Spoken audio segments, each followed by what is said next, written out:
It is second Saturday, 10 a.m. You godless whores know what that means.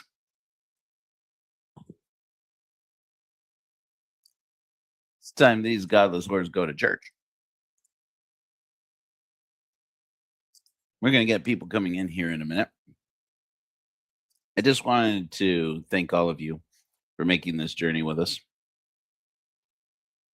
And I wanted to tell you a little bit about, well, we're not going to recap much of what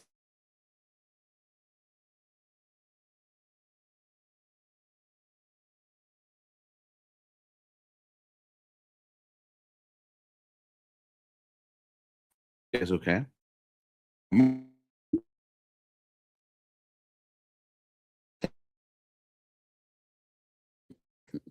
may have to pause and re-enter for re-entry. That was weird. Okay. You know what? We wouldn't be us without a few faux pas. We wouldn't be us without a little bit screw up here and there. In any event, hey, so about 1 year ago, I delivered a sermon that I called "We're Going Home," and I gotta be blunt with you guys. It may be my best one. I don't mean to say that we have been going consistently downhill ever since, because there have been some good ones between here and there, and this will likely be one. Sometimes I have more time to get prepared for sermon, and sometimes less. And sometimes I make a little more effort on the look and feel of it. This one I feel is important and also I think going to be very good. If only I wasn't choking to death. It's the end. This is the end for us, horse. So, in any event, as you know, the story of We're Going Home is the story of the Korihor sigil, where this concept and idea of the symbol you see up in the corner of your screen came from. You see, it's built on the story of Apollo 13. And I gave another sermon similarly based on another scene, a scene from the movie about Apollo 13, whereas the original one, hello, the original sermon was about the mission itself. Well, we're going to do it again. We're going back to it and to the mission itself. And I believe that we are about to get into something that is quite timely for our country, for our people, and frankly, for godless people from all over. Hello, hello, friends. Looks like we're getting some people from YouTube. We got some people coming in from. Oh, we got some bots. That's fun. Is everybody bots so far? We got any humans? Well, welcome to you bots. The bots and humans are all welcome. And so, okay, cool. That's cool. Hey, thank you very much for showing up, Dave. Cool beans. So I'm going to show you. I was going to just start with our opening hymn, Godless hymn, as we're going home. But I'm actually going to show you the promotional video we have used from that first sermon for a year, probably for the last time, because I'm retiring. We're going home and launching a whole new version of it because it's still great sermon, but I've come up with better graphics and fixed a few things, and it's a good setup to what we want to talk about today. We're going to go back to the movie about Apollo 13. We're also going back to the story, and I want to tell you about a real American hero by the name of Ken Mattingly. If you don't know, well, you're about to know. So, we are the Church of Korihor, spiritual community for godless people, and we're going home. I want to tell you the story of the Korihor sigil, or the Koaz. That's the symbol of the Church of Korihor. Now, we're a church for godless people, so it's probably no surprise that this story, it's kind of geeky. In April 1970, Apollo 13 was on the third mission to land on the moon. But 2 days into the journey, an oxygen tank in their service module exploded, crippling the spacecraft and leaving astronauts Jim Lovell, Jack Swigert, and Fred Hayes in a desperate fight to get home alive. They had to shut down most of the electronics on their spacecraft, including the guidance computer that charted their way home. But on their way back toward Earth, they discovered that they were coming in too shallow and too fast. Unless they corrected course and slowed down, they would bounce off the Earth's atmosphere into space, where they surely would die. They figured that they could manually fire the lunar module's engine, but they would only have 14 seconds of fuel. Now, if you're going to be stuck in outer space without a guidance computer, the guy you want with you is Jim Lovell. When Lovell was the command module pilot on Apollo 8, Mission Control had him rehearse this exact scenario. Astronaut means sailor of the stars, but really every sailor is an astronaut, because one of humanity's greatest instruments has been the sextant, an instrument to judge your place by measuring your placement to the stars. Well, the Apollo 13 service module had a modern version of a sextant built into it. And Jim Lovell was the first man in space to navigate to the moon and back, at least partly, with only the stars to go by. But Apollo 13 had a problem that Apollo 8 did not. Debris from the explosion obscured Lovell's view so that he couldn't see the stars through the sextant. This is where it would be easy to give up. The crew of Aquarius could blame Houston, Houston could blame them. They could despair and shut down. But none of those options were a way home. That's when Jim Lovell came up with a pretty innovative idea, the Crewman Optical Alignment Sight, or COAS.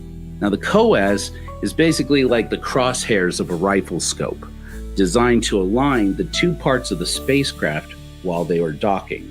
Now, Lovell fixed that bullseye instead on the only fixed point in space that he could see through the lunar module window, Earth. They chose the Earth's terminator line, the line between the day and night sides of the Earth, as the reference point, keeping the Earth's terminator line lined up in the COAS, with Jim controlling the yaw and the burn and Fred manning the pitch, and Jack timing the burn on his watch. They fired the engines and corrected that angle in 14 seconds. Guide me by morning light, keeping home in my sight. With doubts and dreams take flight. We flash in the dark, so let's flash, flash bright. On a mission to save ourselves, break with dogma, with these shells. My friend, if you choose to be free, I'll light your path if you'll walk with me.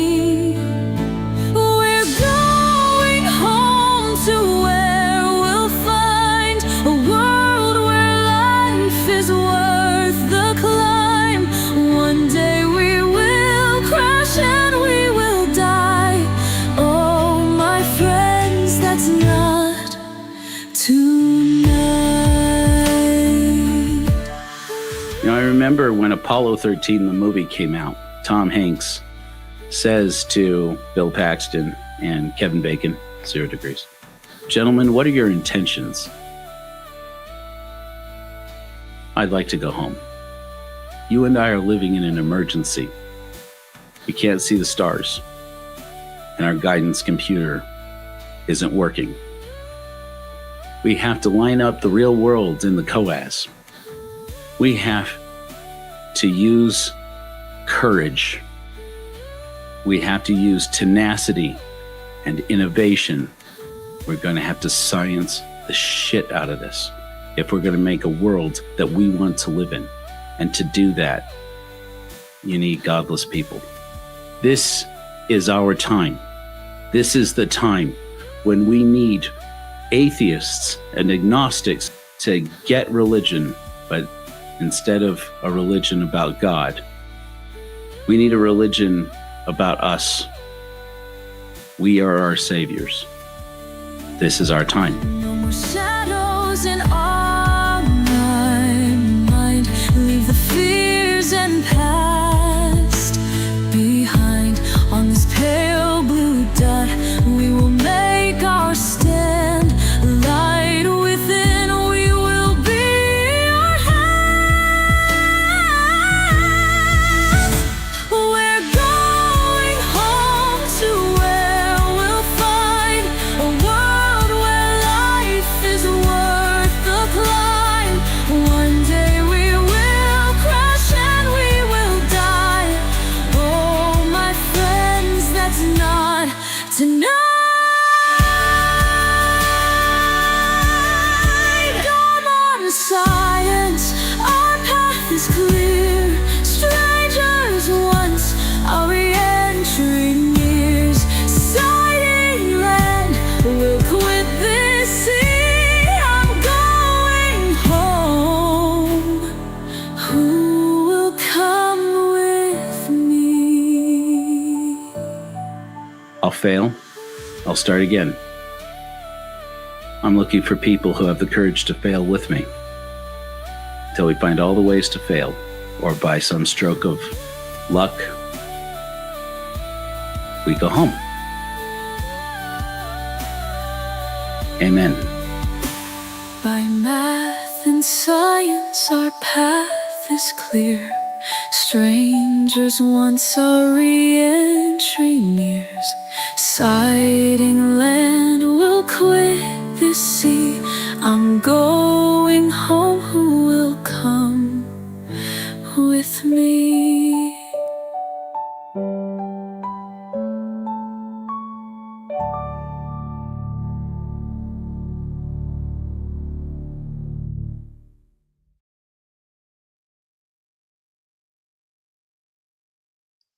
Pretty tough to beat.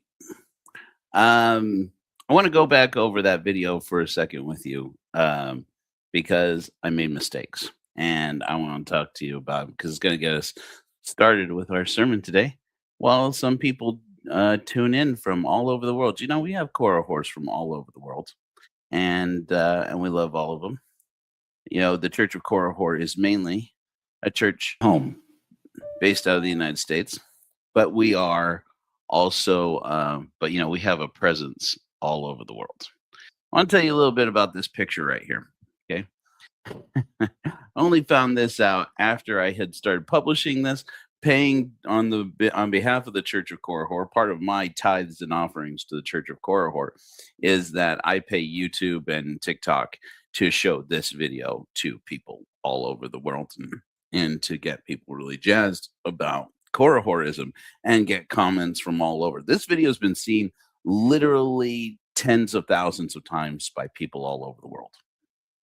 And imagine my surprise to find just a few days ago that in this line where I had said, oh, here, well, I'll just play it for you. This line where I had said, exploded, crippling the spacecraft and leaving astronauts Jim Lovell, Jack Swigert, and Fred Hayes in a desperate... Okay, except that's not true. Don't blame me. I only ever saw the movie and or read Jim Lovell's book, but Lost Moon. But yes, this is Jim Lovell. Yes, that is Fred Hayes. But this is not Jack Swigert. This promotional photo, and you can tell it's definitely a promotional photo they took because look how clean their spacesuits are. Is actually the prime crew for Apollo 13, and that's not Jack Swigert. You'll notice that he has a label right there on his chest, Joe, that says K. Mattingly. That's Ken Mattingly. And Ken Mattingly is a goddamn rock star. He's passed now. I think he died in 2023.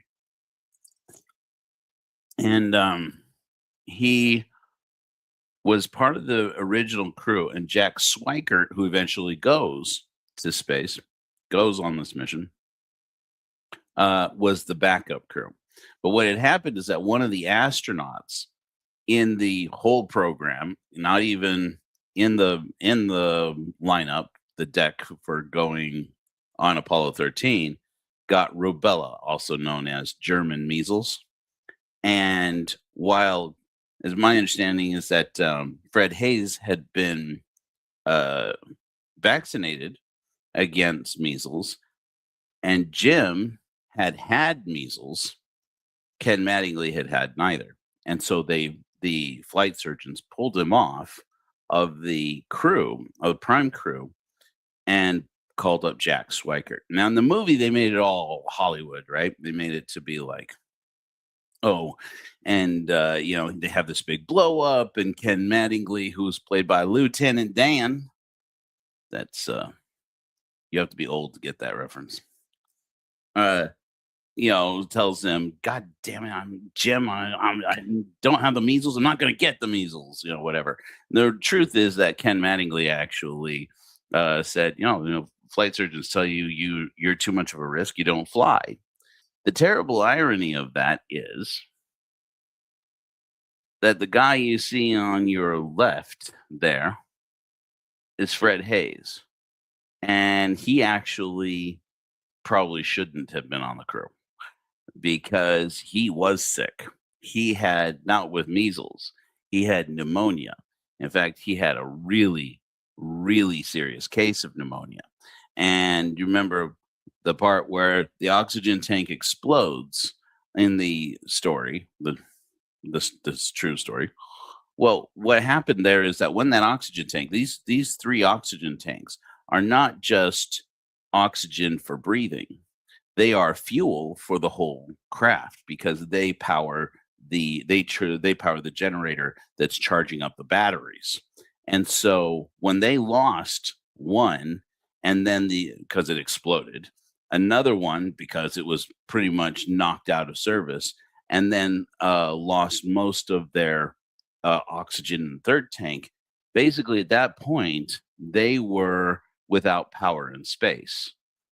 And the thing probably that was consuming more power than anything that they were flying with at that point are the heaters inside of it. Because I don't know if you know about this, but it's fucking cold in space.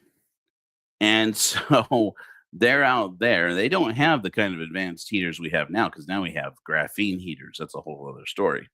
But back then, no, it was like warming your water heater or warming your oven, which takes an absurd amount of electricity by comparison.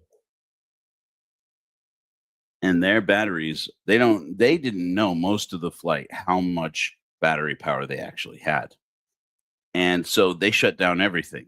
And if they didn't have to power up anything, remember, they couldn't even power up the guidance computer, which by comparison took up very little electricity as compared to the heaters.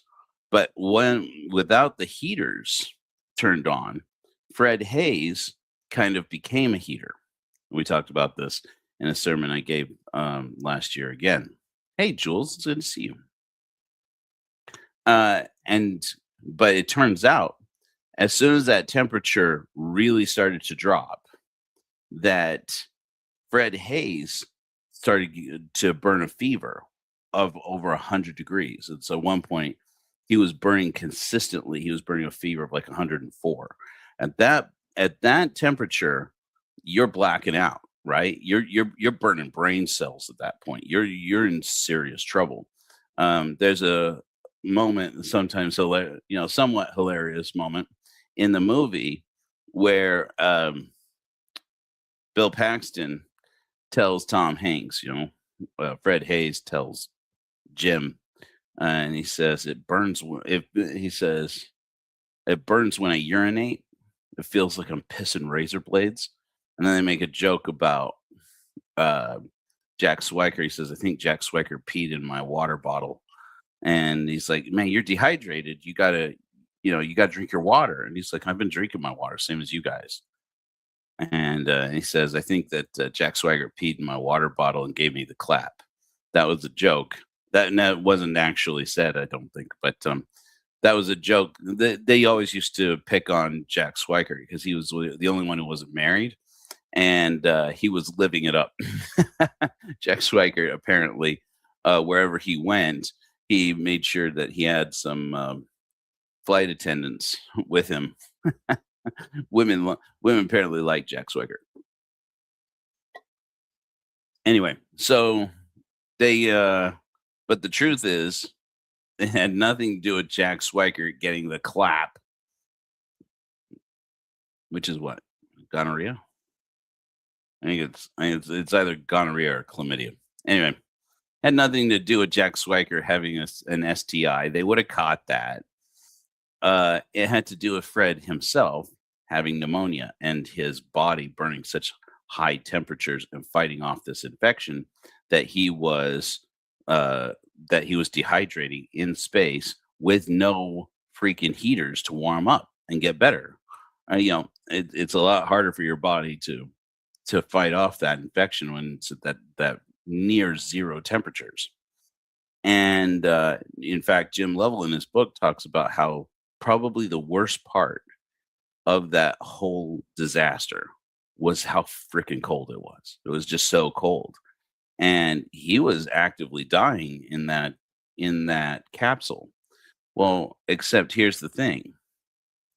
While Fred Hayes, it was definitely not good for his health to have what they were able to confirm eventually was a urinary tract infection that was moving rapidly in every hour towards a bladder infection, very serious.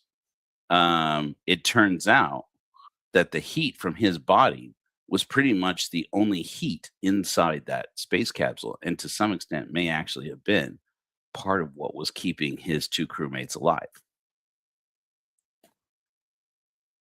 Weird, right? Oh, is that what it's called? Jules knows things. Jules, it's a good rule of thumb to remember, friends. Jules Treasures, also known Jules Gems, also known as Jules Del Sol, knows things. She drinks and she knows things. I don't know if she does drink. Anyway, so I wanted to share with you guys now another clip from the movie of Apollo 13. What I want to set it up to explain is this. Ken Mattingly wasn't sick, and he lost his chance to become the command module pilot for Apollo 13 because he hadn't been exposed to them. He had been exposed to the measles, but nobody knew if he had the measles, and there was no way for the flight surgeons to confirm whether or not he was going to get the measles at that point. And so he was back down on the ground. Now, that's about the moment when you might think, okay, couple days before they have to fly, it probably was not the smartest move to replace the pilot that had practiced with Jim Lovell and Fred Hayes and gone through the simulator again and again and again and again and again and again, worked out all of the kinks in the procedures and had that cohesion of the crew. But that's why they had backups, was that you could swap any one of these guys out with somebody else who had done all of the same simulations. But that prime crew, of course, that is the ideal to keep them all together. Now, in the movie, they play it off like, oh, the flight surgeons, they insisted on making Jim Lovell decide whether he was going to keep Ken Mattingly on the crew, or whether he was going to force them to bump the whole crew to a later flight. While that certainly, if he had forced it too hard, probably would have been the case, which would have meant that a very real possibility with only so many Apollo flights that maybe none of them would fly ever at all. The reality is that he did fight to keep Ken Mattingly on the crew, and he was told by his superiors basically to stand down. This is not your call. They say that he's too much of a risk to spread measles. We're not going to have the three of you getting measles out in space. That's not going to happen. Little did they know, they got Fred Hayes over here as a little. He's a little biological weapon, carrying plague in his lungs and in his body. And so then they had Ken Mattingly on the ground. But Ken Mattingly being on the ground may also have been one of the best things that happened to Apollo 13, because when they had this disaster, Ken Mattingly was the guy they called up and said, we have this crisis, we have this problem, we're running out of power out there. We've got all three guys out in the LEM, moved over from the command module to the LEM. We've given up going to the moon. Fuck that. We're trying to get these boys back to Earth. And they're like, and we don't think we have enough power in the batteries to fire up the guidance computer for reentry. So even if we do manage to get them to slingshot around the moon and head back towards Earth, and by some by some chance actually manage to get them realigned for reentry, we're not going to have enough guidance computer power to align the space capsule for reentry. And if you can't get that done, it doesn't matter if you get them home, because they'll either crush as they re-enter at the wrong angle, too steep, or if they re-enter again at too shallow, then they'll skip off the atmosphere, bounce off into space. Then you got three corpses in space. And that wasn't going to happen. Failure is not an option, they said. So, hey, how's it going? Kathy, nice to see you. So they ended up with Ken Mattingly in the actual simulator, going through with the engineers all the power-up simulations for how they could make sure to get enough power back into the command module that they could power up everything they could, including the guidance computer, to realign for reentry so that they came back in at the right angle, which, by the way, at the end of the day, doesn't actually turn out to be the case. They actually still ended up coming in too fast and too shallow. So, but this is the, spoiler alert, they make it. That's the whole point. We wouldn't be showing you this if that didn't happen. So this is the movie. I'm going to interrupt it rudely from time to time as we go through. The amperage. By how much? 3 or 4 amps. God damn it, John. Is it 3 or 4? 4. 4 more amps.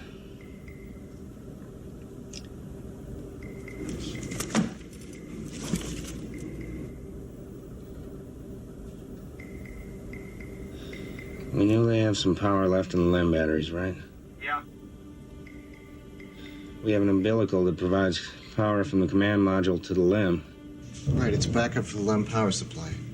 I'm listening. So, reverse it. Reverse the flow and see if we can draw these 4 amps from the LEM batteries before we cut it loose. Why can't we do that? We don't have a procedure for that, do we? You're gonna lose a lot in the transfer, Ken. Yeah, but all we're talking about here is 4 amps.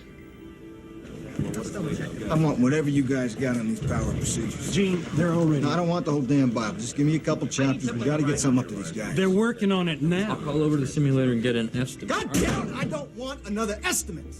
I want the procedures. Now! I gotta say this, you guys. Like, Gene, I could never say his last name. Guy's a freaking rock star, right? He's not as handsome as Ed Harris, but the casting of Ed Harris, for the energy that Ed Harris brings to this role, banger, best cast person, frankly, in the whole film, and he was awesome. Tom Hanks was great.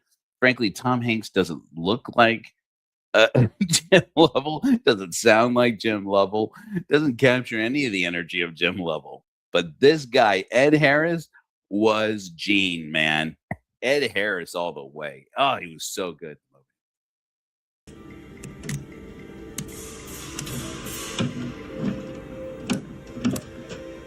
IMU is up. How am I reading? Fine so far. Say again. You're under the limit. Keep going. Okay. Floodlights to fixed. Okay. Bring up the guidance. Here we go. CMC attitude IMU. Source. CMC mode. Oh no. We're on the computer.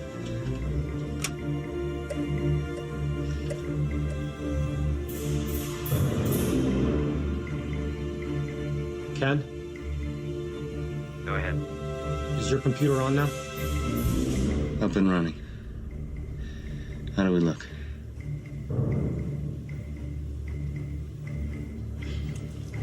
John? I think we got it, buddy.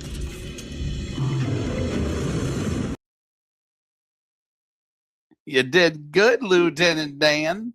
They really played up his role in the film, and very much do, because Ken Mattingly again was amazing, is amazing in his time. Again, he has passed. As a matter of fact, I think all three of these guys, all four of these guys have passed now. Yeah, including Jim Lovell passed last year, sadly. Some of you were on live when I was reacting to that. I mean, it affected me. I wasn't expecting Jim Lovell's passing. I mean, he was an old man, but in any event, yeah, Ken Mattingly, frankly, if he hadn't been in that simulator, nobody knows. I mean, if it had been Jack Swikert in that simulator, no shade on Jack Swikert, who was a good Jack Swigert, excuse me, who was a good pilot, a very good pilot, and a very good astronaut. But frankly, Ken Mattingly may have actually been the real reason that they got back into reentry. Now, it was definitely Jim Lovell who realigned them, got them back to Earth using the COAS. If you watch the story, you know the story now, the COAS, or the Corahor Sigil. But frankly, it was Ken Mattingly that got him home. Jack, give me a read back on that last procedure. Stand by, Ken.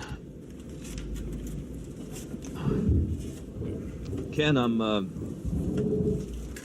having trouble reading my own writing. I guess I'm a little more tired than I thought.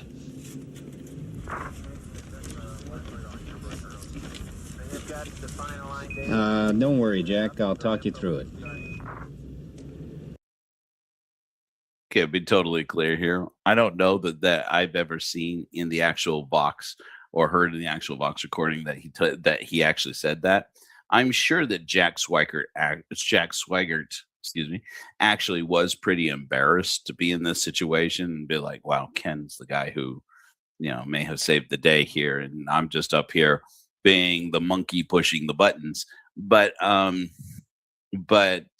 at the end of the day, I think the energy is right, even if not all of this. A little bit of this is a little bit of Hollywood. Most of this is actually like right out of the logbook. In this, they said this, and he said this, and he did this, and he did that, and they did this, and they did that.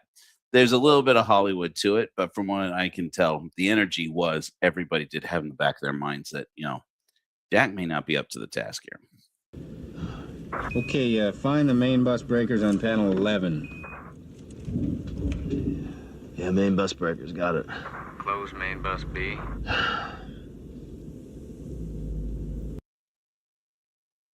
This, on the other hand, is totally accurate, terrifying. What's about to happen here?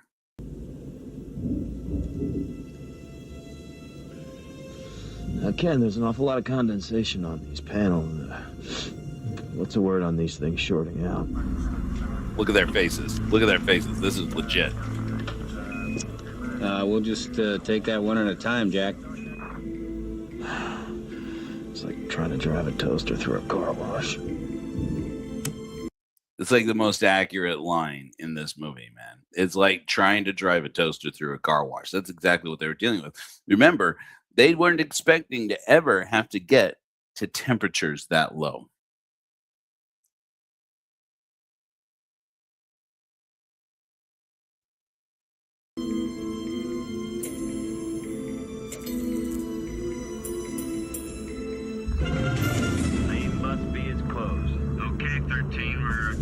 on entry interface. Flight, we're still shallow up a bit in the re-entry corridor. It's almost like they're underweight. Now, how could they be underweight? We didn't land on the moon. Rocks. That's a firm. One more thing, Jim. While Jack's working on the power-up, we'd like you and Fredo to transfer some ballast over the command module. Say again, Houston, ballast. That's a firm. Well, you got to get the weight right. We were expecting you to be toting a couple 100 pounds of moon rocks. Right. Say again, ballast? Yeah, move some shit over into there because you aren't pulling moon rocks with you. Oh, yeah. In case you forgot, Jim, we sent you to the moon and you didn't even land there. Oh, yeah.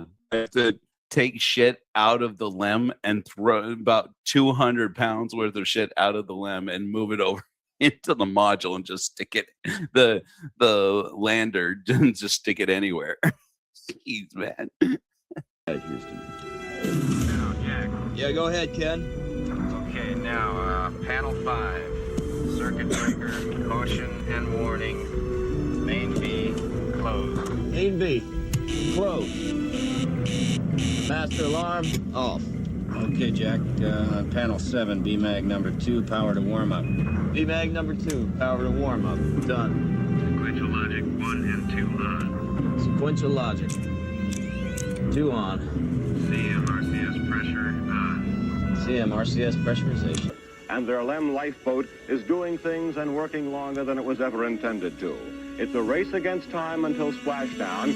Okay, Jack, we're ready to see if the computer will accept uplink of the re-entry data now. Okay, the IMU is up. We got our 8 balls back. Copy that. Okay, Ken, uplink telemetry, command module to accept, right? That's a firm. Go ahead and try it.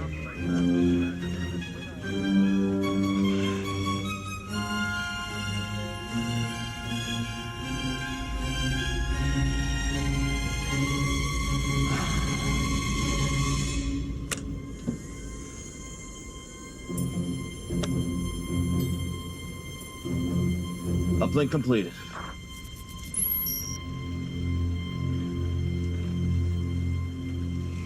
Yeah, that's more like Okay, it. let's go. Take a look at your amps. How we doing? Let's go. All right. You got her back up, Ken. Boy, I wish you were here to see it. I'll bet you do.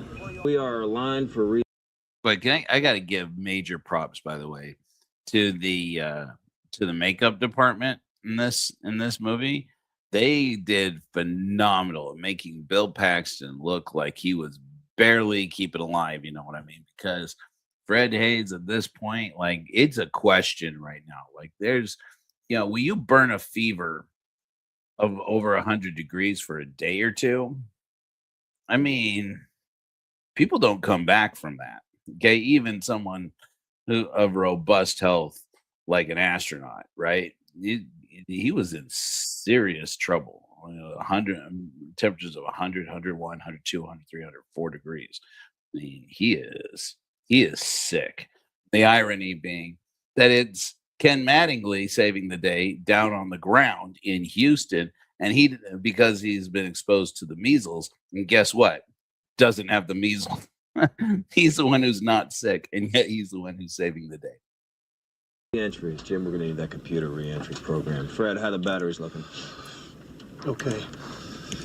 That A looks good. Re-entry interface in 1 minute That and B. 30 seconds. No volts. Amps are okay. That C. Shit, no volts, only 2 amps. It may die before the main chute's open. Roger, let's tie all the batteries on a main A and main B. Flight, they're still shallowing a bit up there. Do you want to tell them? Am I down? Are people telling me that I got copyright strike? Is that what's going on here? Come on, after all this time, this is the one?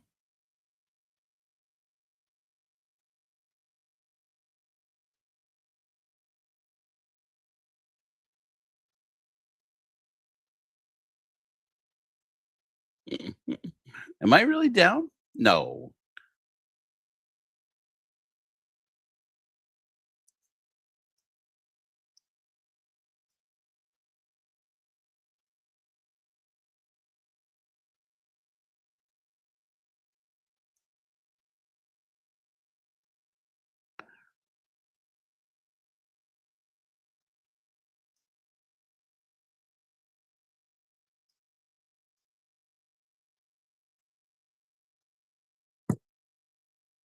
Okay, if anybody can still see me, I'm going to re-enter. I'm going to create a new live. We're going to go live again here, so just don't panic. I'm going to end this stream, come back live, 30 seconds.